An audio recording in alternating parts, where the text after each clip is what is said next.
Students, this is lecture number 5B। Last lecture में हम लोगों ने दो न्यूमेरिकल्स किए थे 11.6 एंड 11.7। अच्छा, अब हम लोग आगे कंटिन्यू करते हैं। 11.8 न्यूमेरिकल जो है वो लॉ ऑफ हीट एक्सचेंज का है और 9 वाला भी लॉ ऑफ हीट एक्सचेंज के ही न्यूमेरिकल्स हैं। ठीक है, तो ये वाले टॉपिक तो हम लोगों ने रीड नहीं किया है, रिड्यूस सिलेबस के अकॉर्डिंग ये वाला नहीं है, लेकिन अगर फिर भी कुछ चेंजेस आती हैं तो फिर आप लोग ये अपने पास नोट डाउन कर लीजिएगा। तो ये वाले जो है हम जब दोबारा फिजिकल अपेयर होंगे तो हम जैसे ही सिलेबस कंप्लीट होता है तो हम ये बाकी वाले टॉपिक्स भी कवर कर लेंगे इंशाल्लाह। ठीक है, तो उस वक्त ये मैं न्यूमेरिकल्स करवाऊंगी, जिस वक्त आप लोगों के पास थ्योरी पढ़ेंगे तभी आप लोग ये न्यूमेरिकल्स करेंगे। तो 8 और 9 और 11 और 12 ये आप लोग के पास न्यूमेरिकल्स जो हैं वो आपके जो टॉपिक्स हैं रिड्यूस वाले उससे रिलेटेड नहीं हैं। तो हम लोग उसके अलावा जो है वो 10 न्यूमेरिकल अभी करने जा रहे हैं। सही है, 10 न्यूमेरिकल करेंगे आज के लेक्चर में। और उसके अलावा जो है लास्ट वाला आप लोग को याद है, मैंने 10.3 न्यूमेरिकल एक चैप्टर 10 के अंदर एक न्यूमेरिकल था 10.3, जो कि मैंने कहा था कि हम जब 11 चैप्टर पढ़ेंगे तब मैं आप लोगों को करवाऊंगी, तो फिर उसके बाद हम वो वाला न्यूमेरिकल भी कर लेंगे। सही है, तो अब आप लोग सबसे पहले 10th न्यूमेरिकल देखिए अपनी अपनी बुक के पेज नंबर 224 पर। 1 kg of water is contained in a 1.25 kg kilowatt kettle. कितना वाटर है? 1 kg वाटर है, जो कि किसके अंदर आप लोग के पास है? 1 kg वाटर है 1.25 किलोवाट केटल के अंदर। Assuming that the heat capacity of the kettle is negligible, calculate the time taken for the temperature of water to rise from 25 to its boiling point at 100 degree centigrade. 1 kg of water है जो कि 1.25 kilowatt kettle के अंदर है। अब हमें assume ये करना है कि हीट कैपेसिटी केटल की क्या है? नेग्लिजिबल है। तो हमें टाइम फाइंड आउट करना है कि कितना टाइम लगेगा टेम्परेचर को राइज होने में 25 डिग्री सेंटीग्रेड से इसके बॉइलिंग पॉइंट यानी कि 100 डिग्री सेंटीग्रेड तक कितने टाइम में ये बॉयल होगा। ठीक है, तो हम लोग ये अब इसका सबसे पहले हम लोग इसका डेटा बनाते हैं। डेटा है हमारे पास, मास ऑफ वाटर कितना गिवन है? 1 kg गिवन है। 11.8 numerical mass of water is equals to m कितना गिवन है? 1 kg गिवन है। ठीक है, अच्छा दूसरा हमारे पास क्या चीज गिवन है? पावर ऑफ केटल गिवन है। कितनी गिवन है power of kettle? Power of kettle is equals to P कितनी गिवन है? 1.25 किलोवाट 1.25 kW, जो कि आगे ही कंटिन्यू कर लीजिएगा। 1.25 को किलो का मतलब है 1000 से मल्टीप्लाई कर दें तो कितना बन जाएगा? 1250 वाट। ठीक है, ये आप लोग इसी के आगे करके लिख लीजिएगा। अच्छा, स्पेसिफिक हीट ऑफ वाटर हमने ये बोला है हमारे पास कि नेग्लिजिबल है किसकी? स्पेसिफिक हीट ऑफ केटल को हमने क्या लेना है? हीट कैपेसिटी कितनी लेनी है इसकी? नेग्लिजिबल लेनी है। तो वाटर की हमारे पास स्पेसिफिक हीट कितनी हो जाएगी? स्पेसिफिक हीट ऑफ वाटर कितनी है? 42। ये आपको याद हो जानी चाहिए। ठीक है, 4200 ये गिवन नहीं है तब भी आप लोगों को पता होना चाहिए पर joules KG, 4200 joules per KG into kelvin. ठीक है, इनिशियल टेम्परेचर वाटर का कितना था? 25 डिग्री सेंटीग्रेड था। Initial temperature of water is equals to T1 is equals to 25 degree C. ठीक है, और हमारे पास फाइनल टेम्परेचर कितना आएगा? फाइनल टेम्परेचर ऑफ वाटर कितना हो जाएगा? T2। हमें क्या करना है? फाइनल टेम्परेचर कितना आ रहा है? 100 डिग्री सेंटीग्रेड आ रहा है। क्यों? क्योंकि पानी जो है वो बॉयल हो गया। अब हमें क्या फाइंड आउट करना है? टाइम फाइंड आउट करना है, यानी time taking by the kettle to boil the water. Time taken by the kettle to boil the water.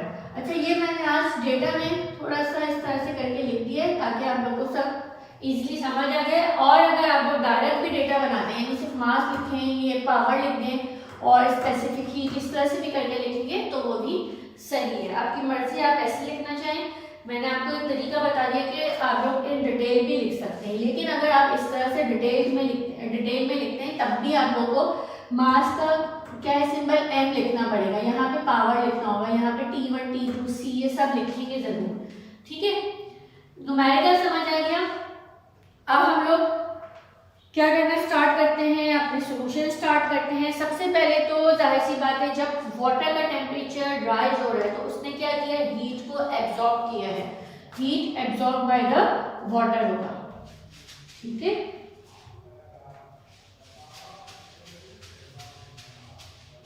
Temperature जब भी राइज करेगा जब वाटर हीट को एब्जॉर्ब करेगा। अच्छा, एक चीज रह गई और वो ये थी कि अब आप लोग खुद करेंगे डेटा में, जहाँ पे टेम्परेचर था ना T1 25 डिग्री सेंटीग्रेड और T2 100 डिग्री सेंटीग्रेड था, मैंने इसको केल्विन में कन्वर्ट नहीं किया, वहाँ पे आप लोग खुद करेंगे। 273 और ये आपके पास 100 प्लस 273, ये तो बन जाएगा 373 केल्विन, ठीक है। ये आप लोग डेटा में लिख लीजिएगा। और यहाँ पे 25 को 273 में ऐड करें तो कितना बन जाता है, 25 में 273 को ऐड कर दें तो 298 बने, ठीक है। ये आप कर लीजिएगा, सही है। डेटा के अंदर ये चीजें लिख लीजिएगा, ये वाली जहाँ पे ये लिखा हुआ है उसके आगे ये लिख लीजिएगा। अच्छा, अब मैं सॉल्यूशन स्टार्ट करें। सबसे पहले तो मैं चेंज इन टेम्परेचर लिख दूं अलग से, और अगर नहीं भी लिखूंगी तो भी आगे जब भी चेंज इन टेम्परेचर आएगा आप T2 माइनस T1 ही करेंगे, सही है। तो हमारे पास हीट एब्जॉर्ब्ड बाय वाटर, जाहिर है जब इसका वाटर का टेम्परेचर राइज हो रहा है तो उसने हीट को क्या किया है, एब्जॉर्ब किया है। हीट एब्जॉर्ब बाय वाटर कितनी होगी, delta Q1 is equal to C1 M1 delta T। C1 water है ना तो 4200 होगा। वाटर का मास कितना आपको गिवन है, 1 गिवन है, मास ऑफ वाटर इज 1 kg। और डेल्टा T क्या है, T2 माइनस T1। T2 कितना था, कितना आया था 373 माइनस 298 कितना आ रहा है 75, सही है। 4200 मल्टीप्लाई बाय 75, इसको कैलकुलेट करें जरा, और कैलकुलेट करने के बाद हमारे पास आंसर आ रहा है, ठीक है। ये आपके पास आ गया heat absorb by the water. अच्छा, work done by the kettle, work done by the kettle, work done हमारे पास क्या होगी केटल की, W इज इक्वल टू हो जाएगा डेल्टा Q। तो हमारे पास वर्क डन किसके बराबर आ गया, 31.5 जूल के बराबर आ गया, सही है। हम क्या फाइंड आउट करने जा रहे हैं, टाइम फाइंड आउट करने जा रहे हैं। हमारे पास वर्क डन हमें पता है क्या है, तो आप सिंपल पावर का फॉर्मूला अप्लाई कर सकते हैं। पावर क्या होती है, वर्क डन अपॉन टाइम होता है। पावर आपको गिवन है, वर्क डन आपने खुद फाइंड आउट कर लिया है। अब आप लोग सिंपल जो है वो वैल्यूज को सब्स्टिट्यूट करिएगा और फिर आंसर आ जाएगा। P is equal to W upon T, T find out करने, T यहाँ आ गया, W अपॉन P हो गया। W की वैल्यू कितनी आई थी, यहाँ पे लिखेंगे, और पावर हमारे पास कितनी गिवन है, दोनों को हम डिवाइड कर लेते हैं। डिवाइड करने के बाद हमारे पास आ गया 252 सेकेंड्स। हमारे पास क्या आ गया 252 सेकेंड्स। यहाँ पे भी आंसर छोड़ दें, ये भी सही है। अगर इसको आप लोग चाहें तो मिनट्स में कन्वर्ट कर लीजिएगा। तो आप लोग देख लें 60 मिनट सेकेंड्स जो हैं वो 1 मिनट के बराबर होते हैं, और यहाँ पर 240 सेकेंड्स जो है वो 4 मिनट्स के बराबर हो जाएंगे। हाँ, 240 जो है 4 मिनट्स के बराबर हो जाएंगे और फिर 12 सेकेंड्स बच जाएंगे, ठीक है। तो हमारे पास क्या हो जाएगा, 240 जो है वो 4 मिनट्स के बराबर हो गए, और इसमें फिर 252 में से 240 माइनस कर दें, 12 सेकेंड अभी भी बच रहे हैं। तो टाइम क्या आ जाएगा 4 मिनट्स 12 सेकेंड्स, ठीक है। ये आपकी बुक के अंदर आंसर एज इट इज दिया हुआ है, इसलिए मैंने ये आंसर लेके आई हूँ। अदरवाइज अगर यहाँ पे भी आप लोग आंसर छोड़ देते हैं तो आपका क्वेश्चन रॉन्ग नहीं होगा। ये भी आप लोग के पास आंसर बिल्कुल सही है, ठीक है। ओके, अब हम लोग जो है वो नेक्स्ट न्यूमेरिकल कर लेते हैं, जो कि हमारे पास है चैप्टर नंबर 10 का न्यूमेरिकल था 10.3 न्यूमेरिकल। ठीक है, वो वाला न्यूमेरिकल है जो कि अब आप लोग कर लेंगे यहाँ पे।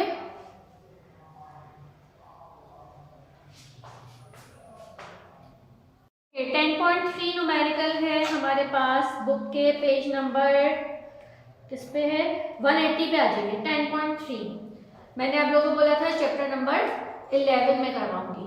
ठीक है, अब देखिए लिखा हुआ है steel wire 8 metres long and 4 millimetres in diameter is fixed horizontally between two rigid supports. एक स्टील वायर है जो कि कितना लॉन्ग है, 8 मीटर लॉन्ग है और इसका डायमीटर कितना गिवन है, 4 मिलीमीटर डायमीटर गिवन है।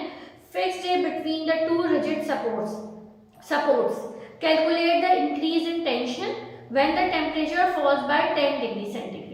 इसके increase in tension find out करिए जबकि टेम्परेचर इसका कितना फॉल डाउन हुआ है, 10 डिग्री सेंटीग्रेड हुआ है। अल्फा गिवन है 12 × 10⁻⁻6 पर केल्विन और यंग मॉडुलस गिवन है 2 × 10⁻11 न्यूटन पर मीटर स्क्वायर। ठीक है, ये चीजें हैं। अब हम इसको ही देखते हुए डेटा बना लेते हैं और फिर हम इस क्वेश्चन को आगे सॉल्व करना स्टार्ट करते हैं। सबसे पहले डेटा में हमें जो जो चीजें गिवन है वो लिखते हैं। लेंथ इसकी गिवन है 8 मीटर्स, डायमीटर इसका गिवन है 4 मिलीमीटर्स। कितना गिवन है, 4 मिलीमीटर्स।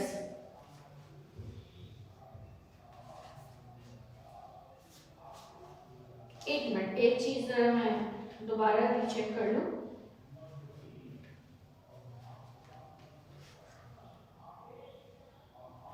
ओके, और डेल्टा टी हमारे पास कितना है, 10 डिग्री सी। अल्फा की वैल्यू कितनी के मैंने 12 × 10⁻⁻6 केल्विन इनवर्स और यंग मॉडुलस हमारे पास है 2 × 10⁻11 न्यूटन पर मीटर स्क्वायर। टेंशन हमें फाइंड आउट करनी है। ठीक है, ओके।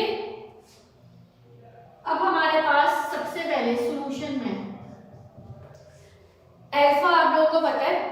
ठीक है, अल्फा अभी हम लोगों ने पढ़ा है कि अल्फा किसके बराबर होता है, लीनियर एक्सपेंशन होता है। क्या होती है alpha, coefficient of linear expansion होता है। तो coefficient of linear expansion alpha होता है और अल्फा का फॉर्मूला क्या होता है, delta L upon L delta T. यहाँ से हमारे पास एल की वैल्यू हमें पता है और डेल्टा टी की पता है, हम ये सब्स्टिट्यूट करेंगे और सबसे पहले डेल्टा एल को फाइंड आउट कर लेते हैं। ठीक है,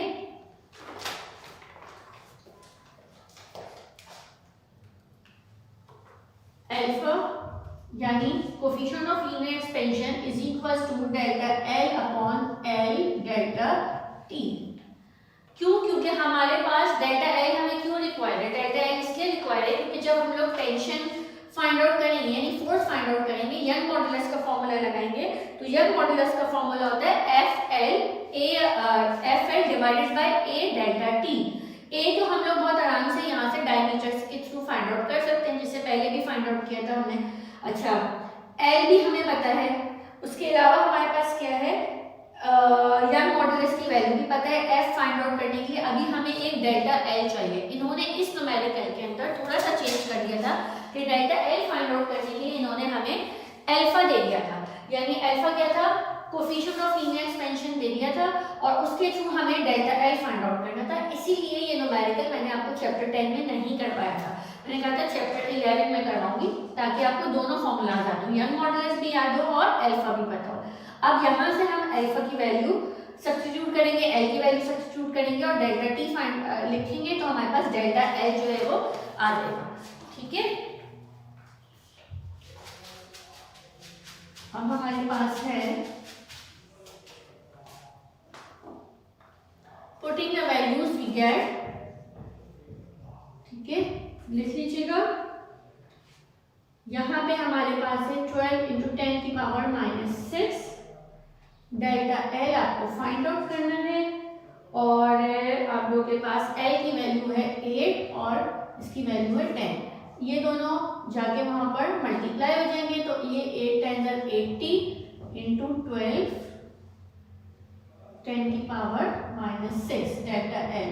तो डेल्टा एल आपके पास कितना आ जाएगा 9.6 इंटू 10 की पावर -4 मीटर्स। ठीक है, ये आपने फाइंड आउट कर लिया 9.6 इंटू 10 की पावर -4।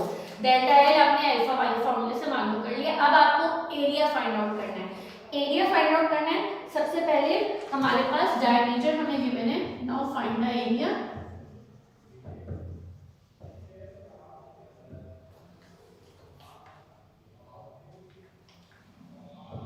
सिंस डायमीटर कितना है 4 मीटर, वो सॉरी ये नहीं लिखने की जरूरत है। डायमीटर क्या होता है 2r के बराबर होता है।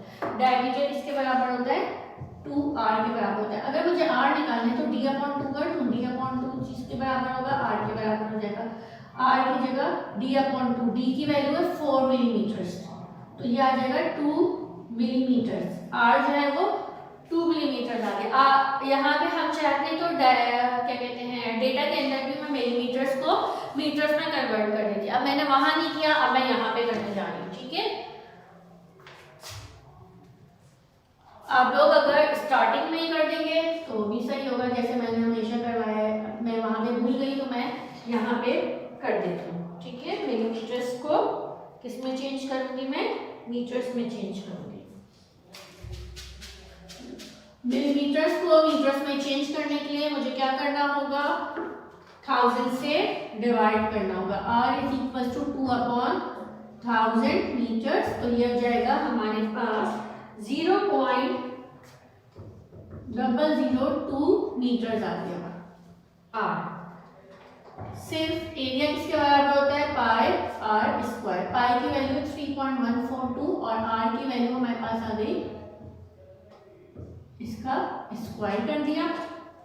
इन दोनों को जब मल्टीप्लाई करेंगे तो हमारे पास बनेगा 1.257 10 की पावर -7 मीटर स्क्वायर। ठीक है, एरिया क्या आ जाएगा 1.257 into 10 to power -7 metre square. अब हमें आखिर में अब डेल्टा एल भी पता चल गया, ए भी फाइंड आउट कर लिया। अब हमारे पास न्यूमेरिकल था कि असल में हमें टेंशन फाइंड आउट करनी थी। क्या फाइंड आउट करनी थी इसके अंदर, टेंशन फाइंड आउट करनी थी। 10.3 को दोबारा से देखते हैं। इसके अंदर calculate the increase in tension when the temperature falls by 10 degree centigrade. जब टेम्परेचर आपके पास फॉल होता है 10 डिग्री सेंटीग्रेड तो हमें क्या मालूम करना है, increase in tension find out करनी है।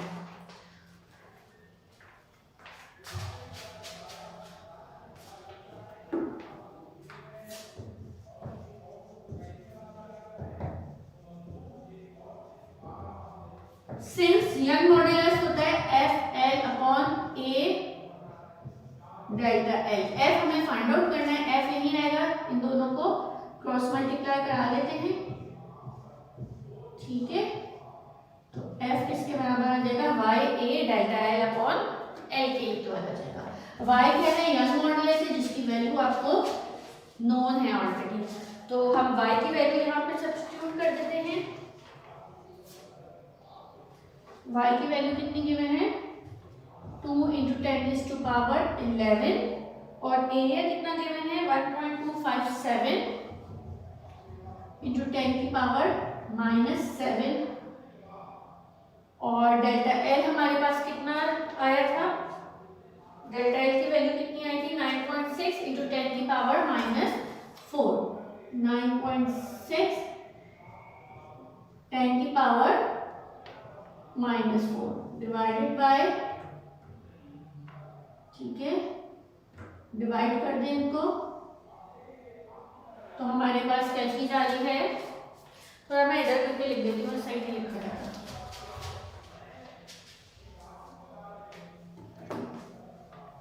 y की थी 2 इंटू 10 की पावर 11, एरिया आया था 1.257 10 की पावर -7 और डेल्टा एल आया था, डेल्टा एल की वैल्यू कितनी आई थी 9.6 इंटू 10 टू पावर -4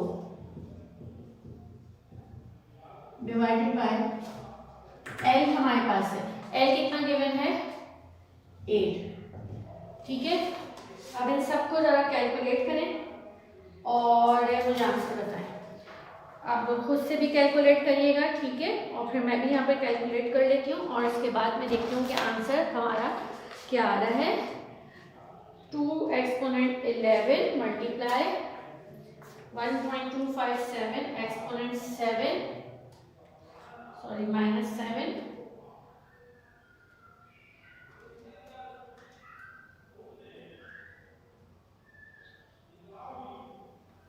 ऊपर आ रहा है 24.1344 डिवाइडेड बाई 8, तो ये आ जाएगा 3.018